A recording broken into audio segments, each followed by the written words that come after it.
мирный народ. Мы мирный народ. Кстати, мирный народ. Мы не хотим воевать. Но, однако же, если Ельцин это делает, если он это хочет с нами, мы вполне отвечаем за свой рост, за землю, за наших братьев, за полностью чеченский народ, за наших матерей.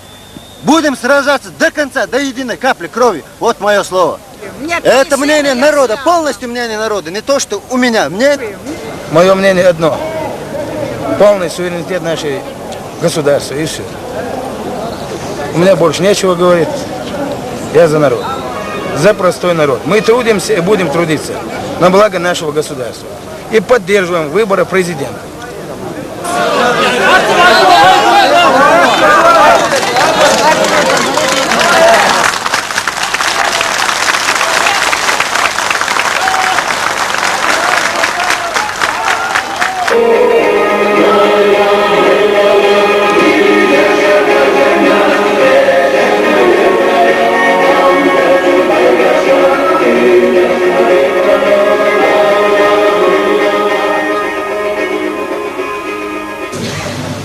أعوذ بالله من الشيطان الرجيم بسم الله الرحمن الرحيم. Хартунуш Салило, Поза Безамаш Сава, Мох, Хал, Ге, Доза, Болченицах, Ларда. Многословно Асина Чао, Асьохая, Дела, Халка, нам служила сонапе. Аллах, аминь.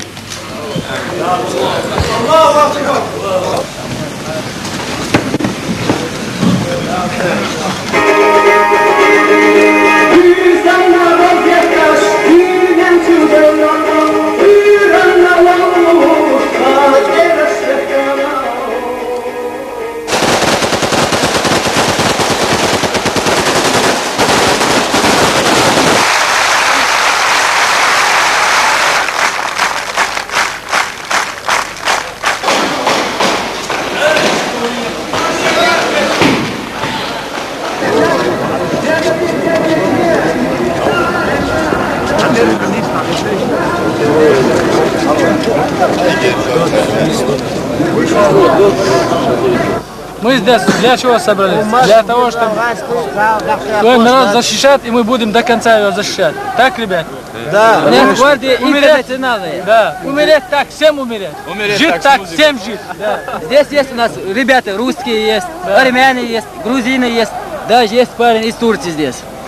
Здесь интернациональные, понимаете? Мы не ущемляем никого права, ни русские, ни никого.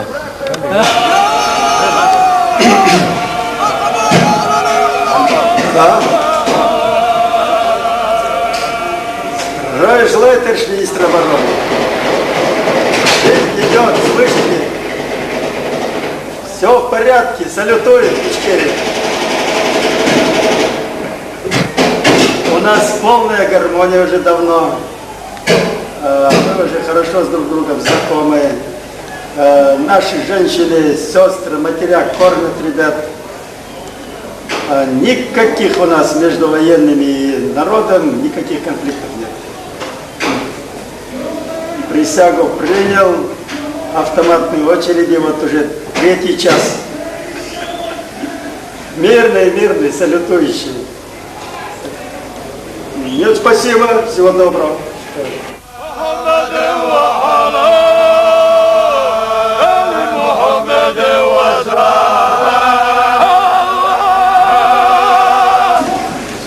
Спасибо, Звят. Я чувствую, и мы все чувствуем братскую руку Грузии. Ваши прибыли вовремя, по телевидению выступили, все время рядом с нами. 1 миллион чеченцев стоит вот здесь на площади. Стрельба идет мирная. Только что говорил с министром обороны СССР Шапошником. Но мы старые приятели. Беспокоятся за свои войска, чтобы здесь них тронули. Но я скажу, комендантский час, я думаю, в Москве будет, а у нас праздник.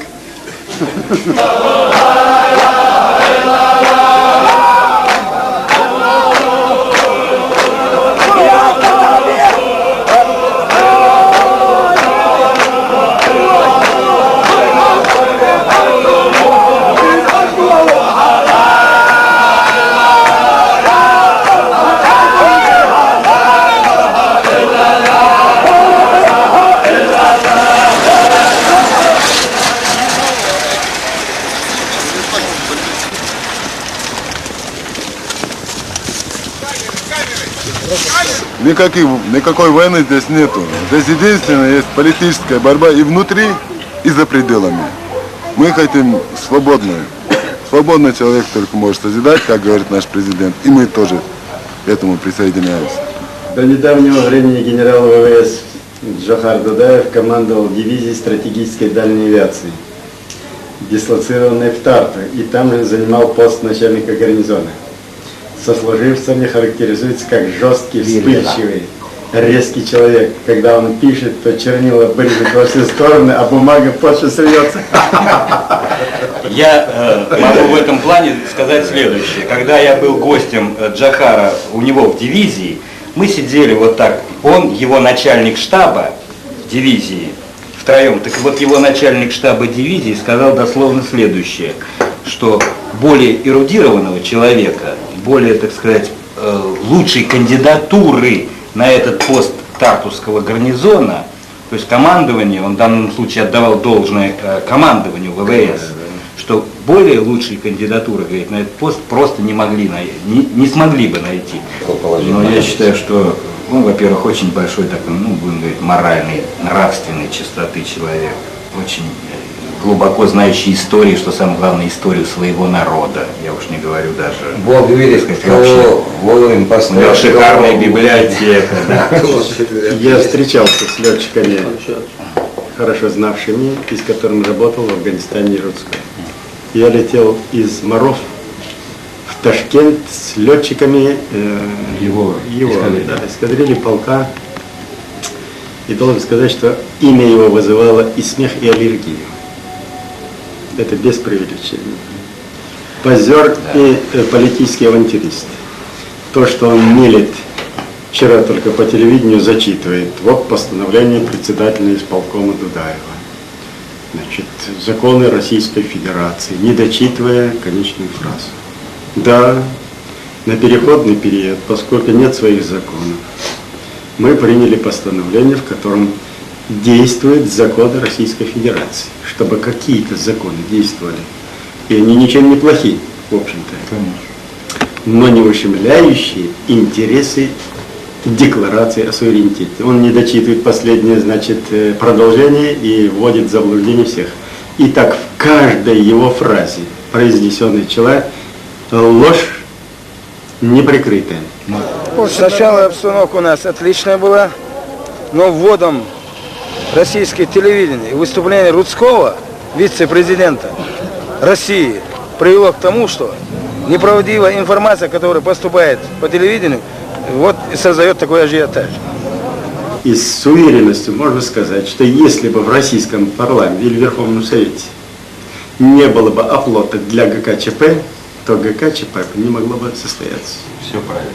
Когда проклинали наших чеченцев, унижали, я потом около стариков подошел чеченцев кушать и услышал: «Бисмиллахи рахмани рахим», дай Бог, чтобы не нуждался ни мусульманский, ни христианский веры, чтобы все жили нации равномерно и хорошо, кто Бог создал. Поэтому этим симпатиям я вернулся на Кавказ к себе на родине, а то я и свою нацию уже забыл. Вы понимаете? И потом, мое желание всем чеченцам, всем, кто бы здесь бы не жил, на равноправных условиях гордо держал каждый свой обычай, по своей вероисповеданию, и не унижал друг друга, трудились для блага, для себя же, для желудка, для своей, как сказать, быту. А все это задумал старый Щельма Дунаев. Это его сценарий, это его стиль, это его методы. Ну и подогрев еще Рудского, политиканы, решили отыграть на сценарий, обманув и своих начальников, и своих доверенных, и депутатов. Во-первых, с Хасбулатовым мы договаривались в присутствии Бурбулиса и остальных, что он соберет Верховный Совет бывшей автономии только на одном условии – для распуска. Значит, мы заранее предугадывали 5 вариантов провокаций, направленных против нас, против нашего движения. Первое – это чеченцев-акинцев в Дагестане, значит, спровоцировать на конфликт с дагестанцами. Второе – казачество против чеченцев. Третье – разделение ингушского, чеченского народов. и подогревание внутри национальной розни. Четвертое. Перетягивание одеяла с Грузией, нового явления массовых общественно-политических движений, течений, которые появились как грибы, демократы, демократичнее, еще демократы. И этот вариант перетянуть на нас. И напоследок оставить конфликт ингушский и осетинский. Все идет по сценарию. Все это мы видим, все это мы предугадываем, прогнозируем. Нас спасает то, что мы заранее готовимся. Готовились и к этому. Вводу чрезвычайного положения. Мы его спрогнозировали. Значит, от меня требовали присяги гораздо раньше, но тогда мы не были готовы к возможной агрессивности через вооруженный ввод сил. Я специально перенес его на 9 число, чтобы было время для внимательной и тщательной подготовки принятия контрмер. Прогноз точно оправдался. Мы знали передвижение войск, отслеживали, знали, что будет такая провокация с государственным терроризмом. Поэтому хороший прогноз, анализ и возможные последствия, заранее продуманная подготовительная часть с резервами дает нам возможность уже 3 месяца ежечасно, без крови, локализовать наши беды, наши заботы.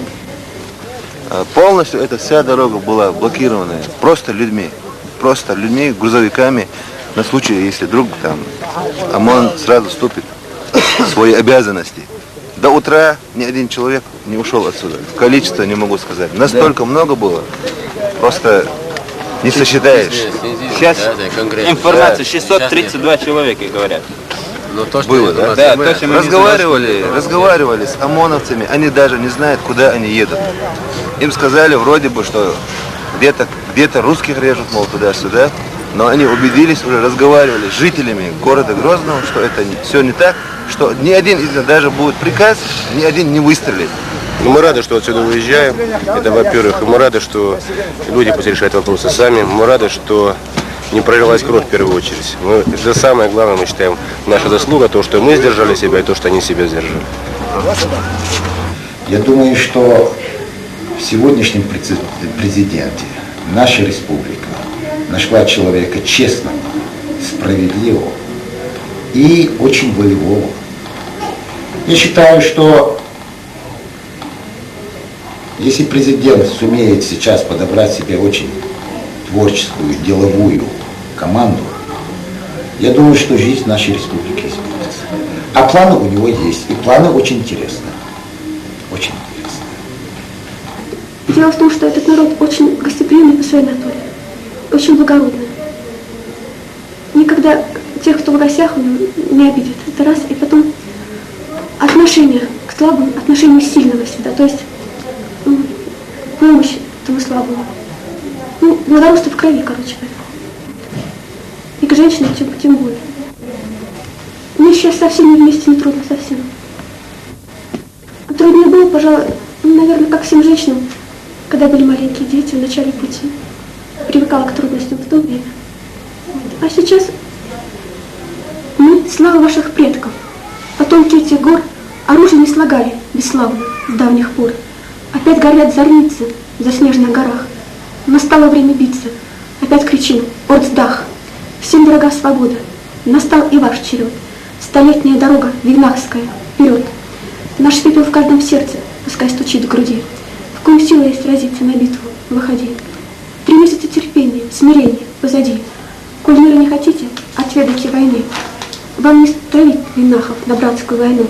Армения, Осетия и Грузия в дыму, в слезах, крови и пламени, не по своей вине. Мы жить хотели в мире, готовимся к войне. За снежные вершины, за честь, за дом, за род, за славу наших предков. Орцдах! Вставай, народ!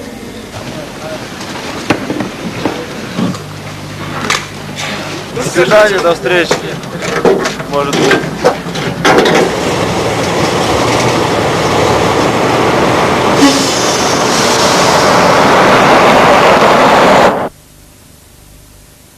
Увидимся в театре.